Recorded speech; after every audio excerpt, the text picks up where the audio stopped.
कभी नहीं। क्यों?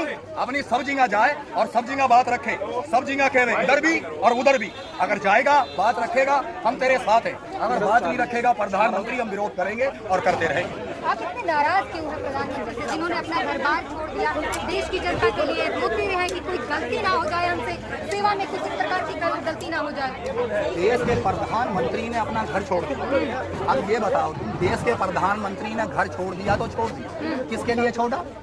देश के लिए। किसके लिए? देश के लिए। फिर ये देश में ये लोग रो रहे हैं, ये क्यों रो रहे हैं? ये देश में 30 साल तक किसान एक भी बार किसानों में नहीं आया, क्यों मुंह छुपाया? वो तो यूँ कहता मैं अकेला सब पे भारी।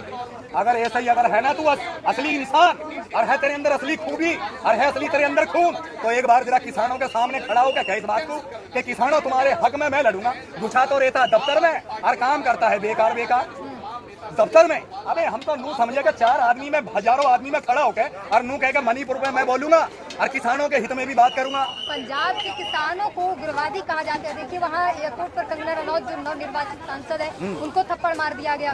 एक बात बताएं, हमारी माँ को अगर आप चाहे हीरोनी हो और चाहे प्रधानमंत्री हो, कुछ भी हो आप, अगर आप इतनी बात कहेंगी ना कि ये 100 रुपए में है ना, ये धरने पे बैठी हुई थी किसानों के साथ में, वहाँ अगर मेरी भी माँ अगर बैठी हुई और कहीं अकेले में अगर तुम मुझे मिल गए ना, अगर मैं मेरी फॉर्म में रहे ना, तो क्या पता तुम्हारी जिड़ दूं, वर्दी तो उतरेगी मगर झिड़ दूंगा खींच के। मेरी माँ के बारे में तेने क्यों कहा? हो गए हैं पंजाब वाले। वो सरकारी जो वो पुलिस थी ना, वो सरकारी महकमे की वो सही थी, इंसाफ पे लड़ी। वर्दी गई तो जाने दे, वर्दी का मलाल नहीं, मलाल इस बात का है कि देश को बचाना है। ये देश बचेगा तो समझ ले कि ये सरकारें बचेंगी, और जब ये देश ही नहीं बचेगा तो ये सरकार क्या करेगी? फिर सरकार विदेश में जाकर डंका बजाएगी। जब तेरे भारत के लोग नहीं रहेगा, ये सारे तेरे भारत के लोग परेशान हो जाएंगे, तो फिर क्या मिलेगा? कुछ नहीं मिल सकता। समझ लो मेरी बात को। बस तो बेटी यही वाली बात है, इस देश को बचाना है, क्योंकि ये संविधान कसम खाई थी ना, संसद में कसम खाई थी, तीसरी बार प्रधानमंत्री बने थे, मत्थे से लगा के कसम खाई थी कि संविधान का साथ दूंगा।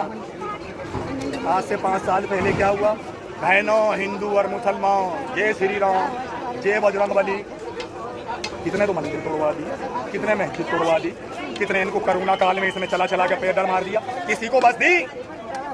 40 जवान मर गए, शहीद हो गए वहाँ मिलिट्री के। वहाँ कभी गया? वहाँ जाके ये पूछा कि भाई तुम्हारे घर में क्या हो रहा है? 3 और मर गए। परसों कल के जाने वहाँ के रेल में सारे के सारे बेचारे मर गए। इनके लिए कुछ बोलता भी है वो? हम अपाज आदमी बोल रहे हैं, या टांग वाले, या हाथ पैर वाले, या हिंदुस्तान की सारी प्रजा। जब मैं एक अपाज आदमी ऐसे आदमी के खिलाफ बोल सकता हूँ या बात कह सकता हूँ, तो ये सारी दुनिया भी तो बोले कि भाई सही है ये बात। समझो इस बात को। आज मेरी पेंशन नहीं, मैं अपाज आदमी हूँ, ये देखो मैं अपाज आदमी, मेरी पेंशन नहीं है। हिंदुस्तान में ऐसा माइका लाल कोई जो मैं इतना बोल रहा हूँ और फिर भी जनता सुन रही है। कोई माइका लाल कह सकता है कि ले बुजुर्ग आदमी एक तुझे हम रिक्शा दे दें, या ले हम तेरी पेंशन बनवा दें? मुझे क्या गरज पड़ रही है? अकेला आदमी हूँ, कहीं भी भीख मांग के खा सकता हूँ, कहीं भी पेट भर सकता हूँ।